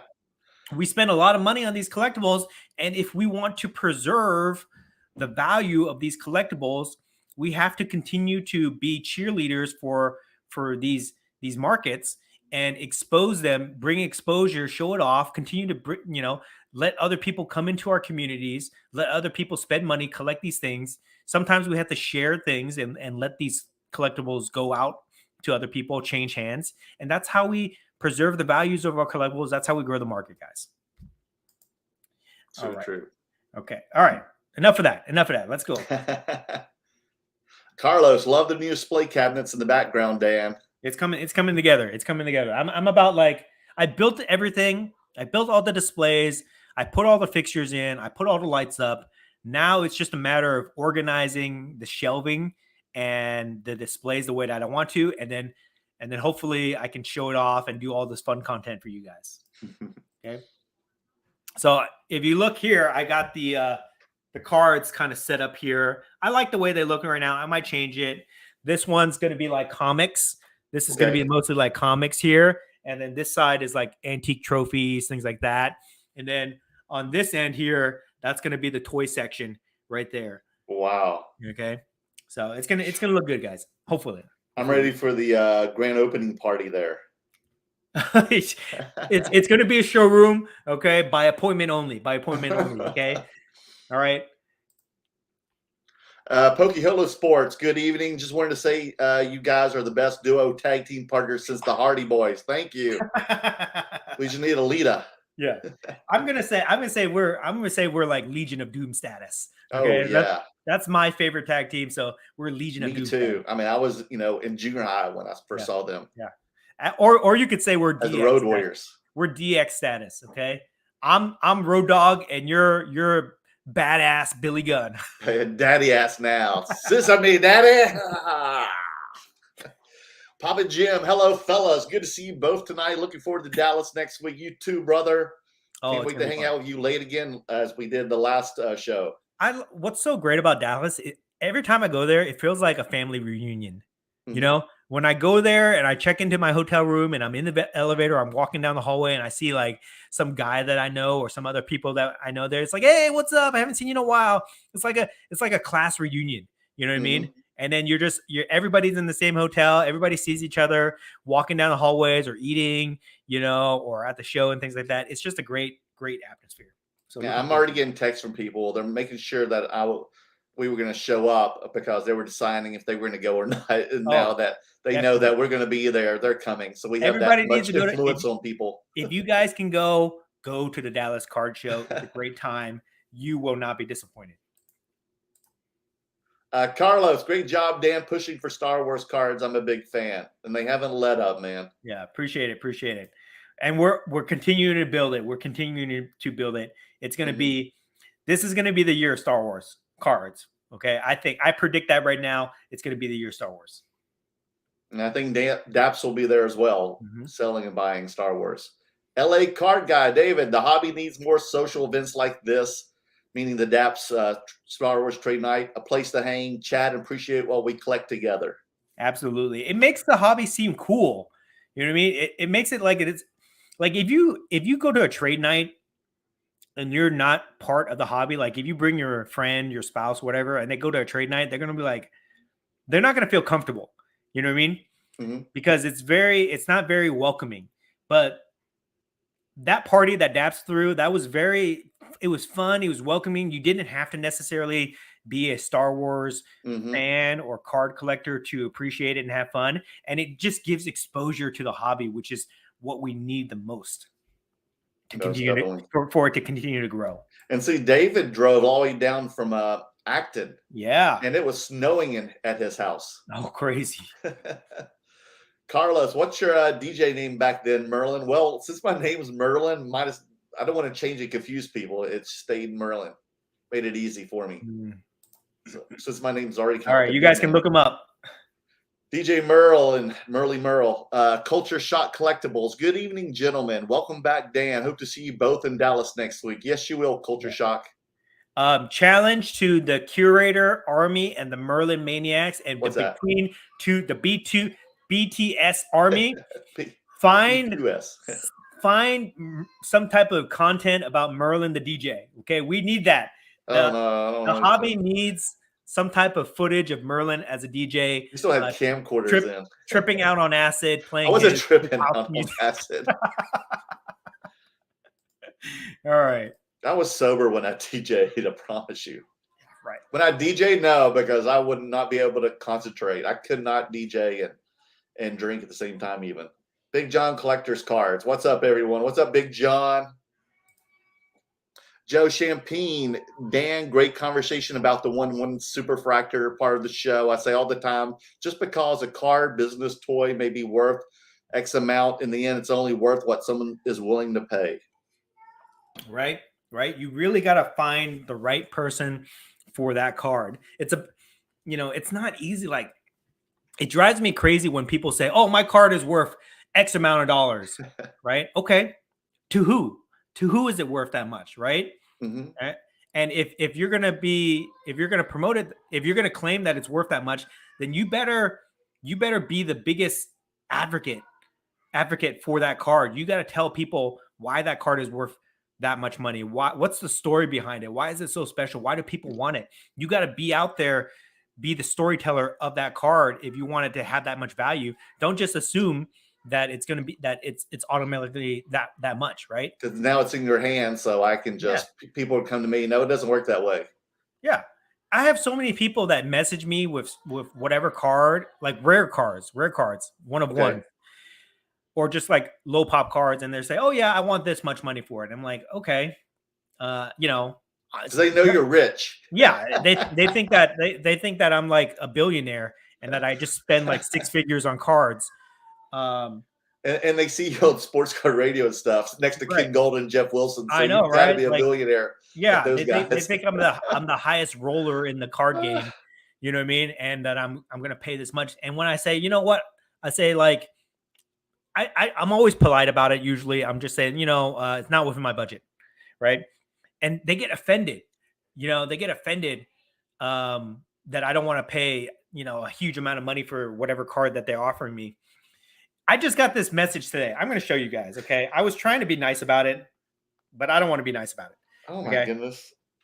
I got this message from some dude. Okay. And if you're in this chat, I'm not trying to make you feel bad, but this is not how you conduct business in the hobby. So, okay. I got this message here. You won't be able to read it. Okay. I'll just cover his name. Okay. But I got this message right here. So, it's real. All right. I've never talked to this guy before. He doesn't have a profile picture. He's got 0 posts on his Instagram. And he just messages me out of the blue. Did you ever think about spending 6 figures on wrestling cards? ? Are you ready to rewrite the history of wrestling cards? ? I have an amazing wrestling deal. And he just leaves it like that. And I get these messages all the time. So I just ignore it. I'm busy. I don't have the chance to respond. And then later on, he messaged me because I didn't respond. He's messaged me, sorry I bothered you. I'll send to someone else. Like, he got mad that I'm not responding to him, offering him 6 figures for his amazing wrestling cards. And it's like people need to understand that it's not easy to sell cards. You know what I mean? It takes a lot of work to sell like really high-end cards. So, you just have to understand that. And when you get a good offer for something, usually the best offer is the first offer you get on a card. So just my unsolicited advice for tell him to bring him to Wrestlecon if he wants to sell them. Yeah. Okay. Anyways, we'll take a look. If they're that awesome, he should make it. Global, good day there, champions. Good day. I believe he's from Australia. He says good day. Good day, mate. Big John, collector's cards. Not having to worry about rookie cards are the best thing about collecting WWE and Star Wars cards. But people still have like cards that, are typically, they're rookie cards, even in Star Wars. Emmanuel, I do not collect wrestling, but was curious if the wrestler being injured has any value changed like sports. Oh, most definitely. I mean, it's still a sport. It's just choreographed. It's scripted. I think it really depends on their storyline, So like if they're off TV, then people tend to forget about them. But if you're a Mhm. legend, it doesn't really affect anything. You know what I mean? I don't think so. No, I see that Sasha Banks cards kind of went up when she came into All Japan as Mercedes Money. Her Mhm. height got built. And you know what's really awesome about wrestling? Even if you're What's that? even if you get older, Mhm. like people don't retire from wrestling. You're never really retired. No, Ric as we Flair had a saw, match. Ric yeah. Flair had a match last year, you know? And And he's did like you ever 90. watch it? I didn't even want to watch it. I couldn't. I couldn't You do know, it, man. they can bring in wrestlers, and wrestlers can compete in their 60s, and they can show up and do all sorts of crazy things. So I love wrestling because it's almost like timeless, basically. No, man. Last night, spoiler alert. If no one has watched Raw last night, did you watch it last night? No, Can I you tell can, you you? can say it. Yeah, you go ahead. Well, because Becky Lynch Oh, you're talking tag about. teamed I with saw Lita the last highlight. night, Trish Stratus came. Yeah. and then Trish Stratus came out. They were wrestling against Damage Control, and they won the tag team titles to set up for WrestleMania. And let me tell you, Lita cards, Trish Stratus cards were selling through the roof last night on eBay. Oh, that's why I've got this Lita card up for sale right now. That's why it got more bids. Oh, what is it? Oh, you have it for auction? Yeah, auto. Oh, nice. What is it? It's a signature Transcendent? move card. It's her doing the moonsault. Oh, nice. Yeah. Yeah, she was a little rusty, but people were still excited to see her. Yeah, where is it? They'll probably have a six-man tag team between the six of them, between Damage Control and It's available Lita, if anybody Becky. wants it. Oh, nice. Oh, that's from the Immaculate. That's brand new. No wonder. Yeah, out of 99 right there. Spanking new, dude. Okay, moving on here. Fat Belly Collects. Oh, I love that name. Y'all, some goats of the hobby. Thanks, brother. Appreciate that. Thank you so much. I love that little icon that he has there, I like too. it's a Gengar from Gengar. Pokemon. It's a Joker Gengar. That's Oh, cool. it is. That's right. That's awesome. LA Card Guy. Let's set up a Collecticon. Sure, David. Let's do it, dude. I'll do it. Talk to us. Yeah. I think that'd be a fun experience. Mm-hmm. What's Collecticon? It's like you went there. Oh, that's the one where Min was. Long Beach, yeah. Oh, we can listen to Vanilla Ice, dude. Ice Baby. That was hilarious. With the Ninja Turtles. Did you see them dancing together? Yeah, that was awesome. I love podcasts. Are you going to the Mint? I don't think so. No, that's during the same weekend as WrestleCon, WrestleMania. Yeah, we will not be there. Papa Jim, that's right. Get that photo signed, Dan. One of these days, my one-of-one wall might be worth some money. For sure. LOL. Seriously, I cherish these and the memories I've made getting them. And That's everyone awesome. loves seeing you, Papa Jim. Yeah, if any of you guys don't know, go follow Papa Jim on Instagram. He posted his wall of photos that he gets. This dude takes photos with people like me and Merlin, just people in the hobby, like everyday people. Prints them out, gets them to sign them, and then he puts them on his wall. So it's super cool. So check him out. Big John collector's cards. Disney people spend big bucks on Disney products. That's so true. Very true. So that's why I think that the Disney market has a lot of room to grow, especially Disney cards. But I think that just like with any type of collectible, you got to buy rarity, right? You got to buy like the very low numbered, hard to find items. Don't be buying, things that are readily available, because it's just like, it's probably not going to hold value. Fat Belly Collects Black Label Moonbryon, $16,000. What do you all think? What's the Moonbryon? I think that's a Pokemon card, and okay. I'm not into the Pokemon community. Yeah, it is. Yes. So I don't have an opinion on that, but I'm sure it's probably worth it. Oh my gosh. Yeah, Pokemon's been picking up again too. LA Card Guy, they made a limited amount of the D23 first edition Mickey Mouses. Yeah, but the pop count is still high on that. Oh, it is? It's over 300 right now for a PSA 10, which is high, guys. That is high. Anything over 100 is high. Even 100 is like high. Really? Yeah, for a pop count on a card. So that's what makes me weary of seeing like high prices on that card. Prodigy Card Collector. What's up, guys? What's up, Brandon? Emmanuel, I just got some Stranger Things Butcher Billy boxes. These cards are super freaking cool. Thanks for the heads up on those guys. Yeah. Good job, Emmanuel. You know what's funny about that? So what's that? So I got Topps, because I have a relationship with Topps marketing department. Oh, you do? They send me boxes sometimes to open for the exposure. And so they sent me the Stranger Things. And like I was upfront telling people that I've never watched the show, but I opened it because they sent it to me and I showed people these things, and because they wanted the exposure on it, just like it is. And then our mutual acquaintance Dustin, the sports card dad guy, made a video saying that I got loaded boxes from Topps of the Stranger Things stuff because I pulled the Billy Butcher auto from it. So he was like a little bit salty about that. So the Topps marketing people, I told them about this, and they said, you know what? Just to piss that guy off, we're going to send you more Stranger Things boxes. Oh, really? Yeah, Dustin really loves of Stranger Things. Yeah, so you might see me opening more of those boxes pretty soon. The Sports Card Professor 7. Is this Dustin too? No, Merlin did a great interview of Daps as a guest host. Daps gave a lot of interesting background about himself. Great episode, Merlin. Thank you very much, man. I've gotten a lot of good feedback. We need more interview episodes, more Merlin interview episodes for sure. I'm pushing him. We'll definitely having it. I'm pushing him to branch off into another night during the week. He's very busy, guys. So we're gonna do it after Dallas. We may have one in Dallas at Dallas. So you should do it sooner than later. But understand that Merlin has a day job. Me and Merlin do not do this full time. Well, we do this full time, but we don't get full time income from it. Okay. It's more like full time debt. That's what this hobby is to us. But Merlin is an editor, and he has a lot of work to do. But we want to encourage him to do the interview show because it's great for the hobby. It'll definitely die down after Oscars because I do a lot of the award stuff.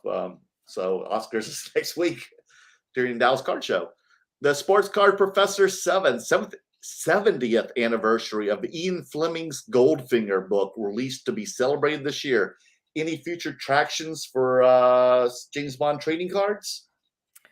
They make current James Bond trading cards. I was at WonderCon or San Diego Comic-Con, and I went to the Upper Deck booth, and Upper Deck has the license for James Bond, and they had new James Bond cards there. So I think that there is definitely a market, a collector base for that stuff. I'm not into it.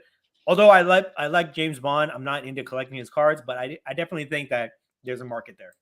Yeah, they had some like new ones and autographs. Remember at the Chicago show, I bought the Sheena Easton one because she sung the song For Your Eyes Only. Yeah. And I ended up trading that with Flipping Steve at the National last year. Awesome. Carlos, 1982 Hulk Hogan, awesome card. Oh yeah, that's the Wrestling All-Stars. Yeah, that's one of my grails to try to get a high grade of that Hogan card. I might, but they're so hard to find. I might just give up and get like a lower grade just so I could have one. But I definitely need to pick up. That is a card that every Hulk Hogan fan needs in their collection for sure. That's like the Mantle or the 86 Jordan. CB Sports Cards. I have major FOMO for not making the Daps party. Well, dude, it was a great turnout, even though it was pouring down rain hard all day and night. Adrian, CB Sports Cards here. He messaged me during the party. He's like, "Is it a sausage fest? Is it a Star Wars lightsaber fest?" And I said, "No, there are girls there." No, there's plenty of girls. My girlfriend was there. There are a lot of cute girls there. I mean, Daps hired a full staff of beautiful young ladies. You should have been there. All super nice. I had a great time hanging out with them and working with them all last week. They're very sweet, but they're really too young for us. Big John Collector's Cards. How excited are you all for Mando Season 3? I can't wait because tomorrow. Tonight, midnight for us. Yes. Oh, it's going to be good, guys. It's going to be good. But my girlfriend will kill me if I watch that without her, so I can't watch it till tomorrow. It's going to be good. I'm talking. This is the year of Star Wars, guys. You got Mandalorian Season 3. You got all these little shows in between, and then you got Ahsoka Tano series at the end of the year. Plus, you have Star Wars Celebration in London. That's going to get a lot of coverage. Topps is going to be pushing Star Wars cards.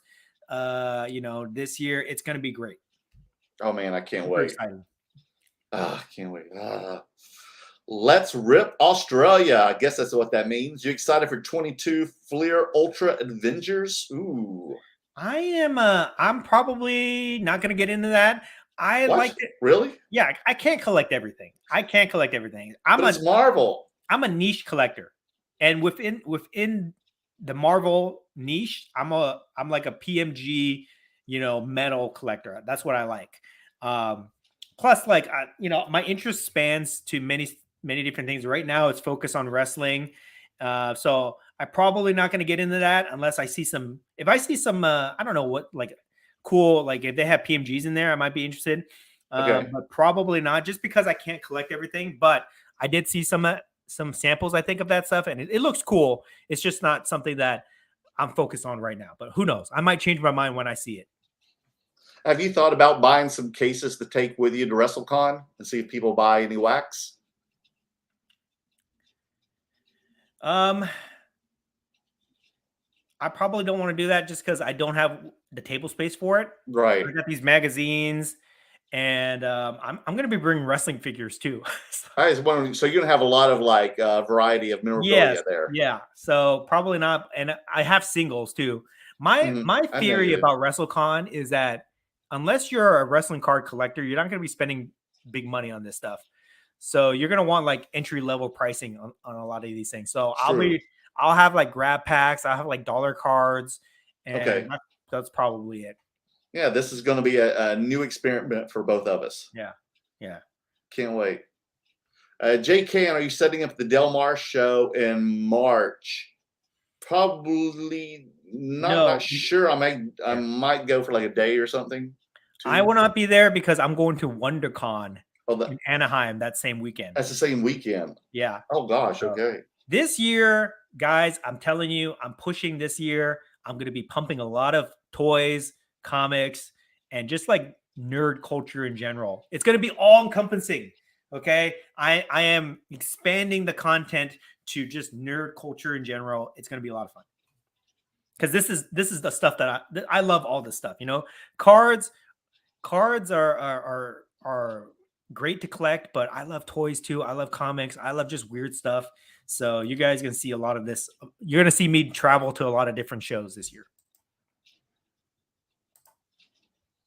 Derby Entertainment. I like that. This is the way. Yes, it is, man. Mm-hmm.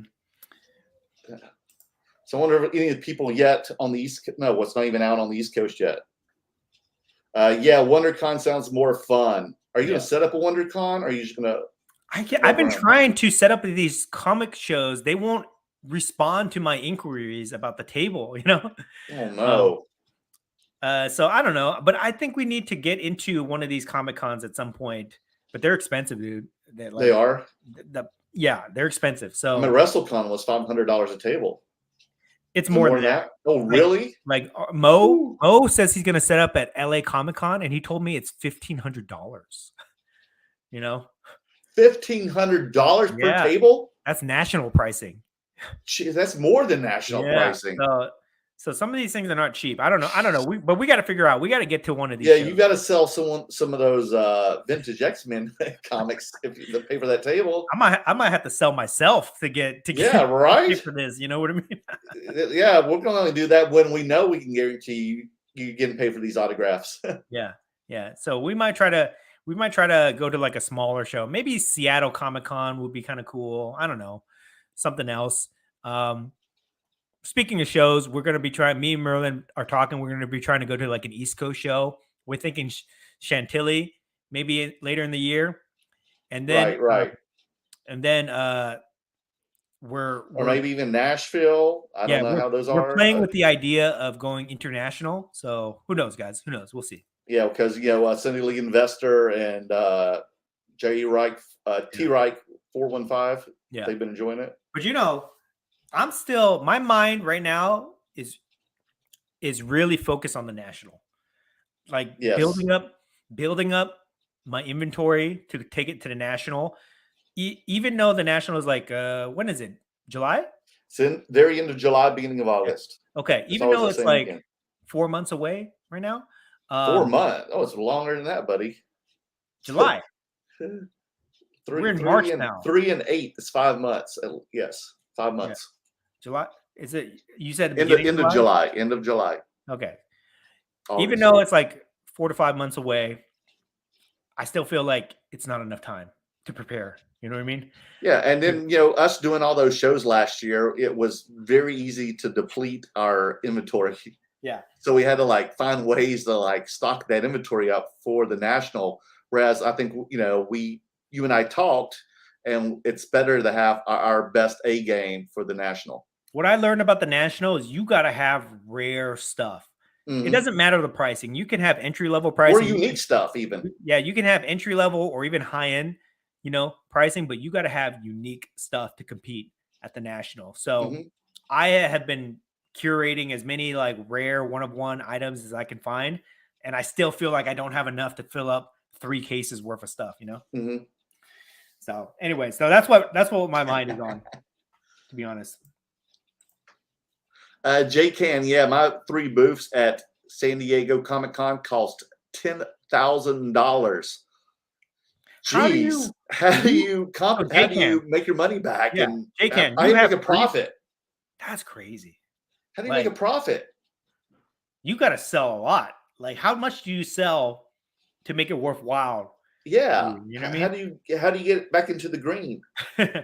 Wow, I'd like to hear about that. Yeah, you got to sell $10,000 before you even start to make profit. And plus on top of that, you pay for your trip down there, your hotel room, your food, and everything else. He probably splits it. I mean, you got to split it, right? You got to share the booths with some people.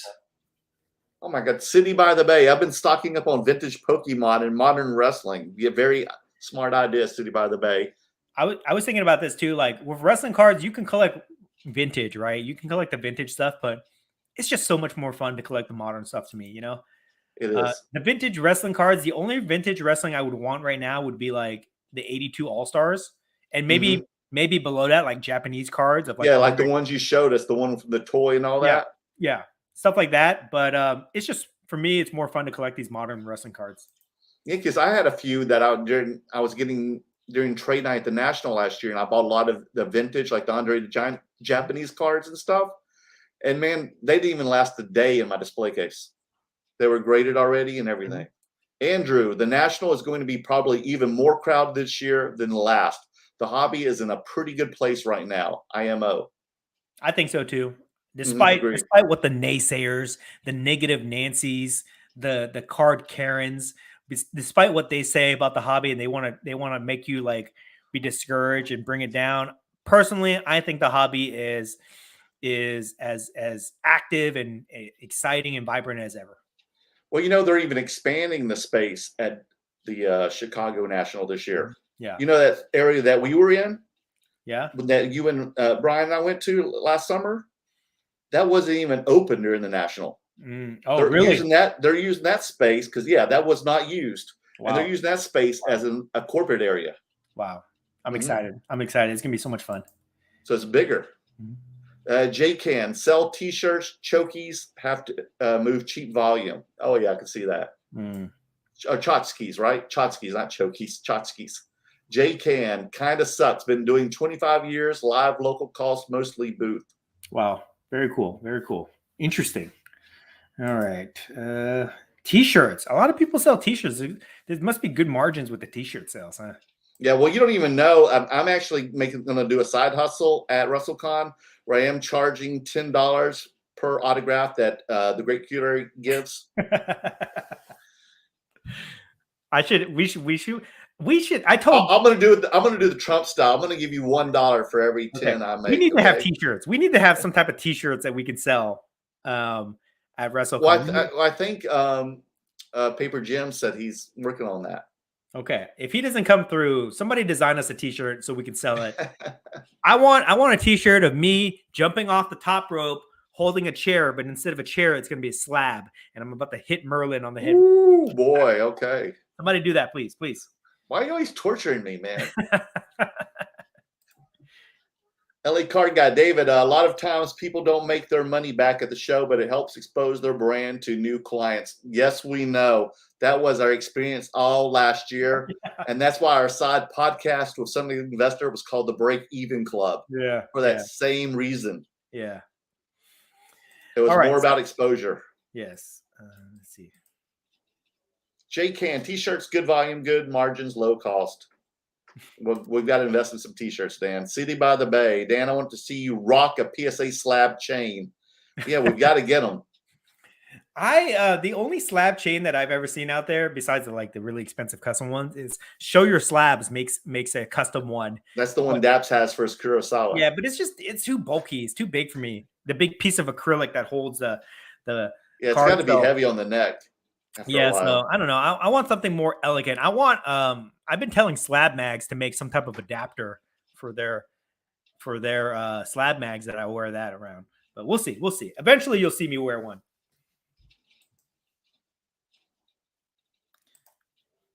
Andrew, fantasy book WrestleMania. How would you book Rhodes versus Reigns, and how would you end up the Bloodline storyline? I don't know. Their writers are still trying to figure this out right now. Believe it or not. I'm not going to tell you how the whole thing ends, but I'll say that there'll be the match, right, and then they'll be back and forth, and then the Bloodline will eventually get in there. Solo, Jay Uso, Paul Heyman. Jimmy Uso, but then Jay Uso will come out there and probably stop them somehow. Sami Zayn will probably come out there, but I think that would get a huge pop is if somehow you could get Goldust to come back and do a run-in and help out his brother. I think that'd be super cool. Yeah, I think the Usos are going to turn babyface at WrestleMania. I think it's about because of Jay. Yeah, we'll see. We'll see what happens, but I'm hoping. Brothers are thicker in blood than cousins, and that's Roman's the cousin. Yes. Okay, so I think we got to all our comments. Let's wrap it up. We're approaching 2 hours. Whenever I do this show, I'm always like, okay, let's keep it to an hour, 20 minutes, hour and a half max. But you talk too much, Dan. I know. I can't help myself. This is my creative outlet for the hobby. This is my soapbox where I get to jump on here and talk about things. And I just love the attention. What can I say? Well, we do not have any dead pauses during this show. That's for sure. Yeah. Between the two of us. I know you guys missed me when I was gone. Okay. I know there was a lot of dead air. Okay. No, there was not, man. The shows were like 30 minutes long. Okay. So I got a lot to make up here. A lot to talk about. I'm very opinionated, if you guys can't tell. So I got a lot of stuff to show you guys. But anyways, let's wrap it up. We're excited. You're excited. Yeah. I'm excited for you. I'm sharing my passion with the hobby. I mean, with the community. I'm sharing my passion of the hobby with the community, and that's why everybody loves to tune in. That's the reason for the show to be successful. It is. Yes. Okay. Anything last minute things you want to plug? Just check me out on Instagram and YouTube and Merlin Cards. Make sure you subscribe. And the Great Curator Army, please go to my channel, subscribe. You can still watch it on Dan's channel. It's okay. Not offended, but just subscribe for me. Help both of us out. We work together. We travel together. We just don't sleep together. Sometimes we do. Sometimes we should. Until I have to wear my CPAP machine. He tells me to, Merlin, put that on. Like you're too loud to snore. Yeah. So subscribe to Merworld Cards. We need to get this guy up to 1,000 subscribers so that he can monetize his channel and make a little bit of money and doing this. So please help him out if you can. It's okay to make a fake account. Making emails are free on Gmail. So go ahead, get those fake accounts going. Please help him out. We need it. And for me, the only thing I've got to plug is if you want any of these immaculate cards, hit me up on Instagram. They're sweet, dude. I'm giving deals on them. I need to move the product so that I can buy another case, guys. Buy more and open them up for us, right? If you guys want to see me continue to break on my channel and show you guys these cool products, I need to sell these things. So help me out. Hit me up on Instagram, okay? All right. Thank you guys so much for hanging out with us. We will see you next week. All right, everyone, before we go to Dallas, bye-bye.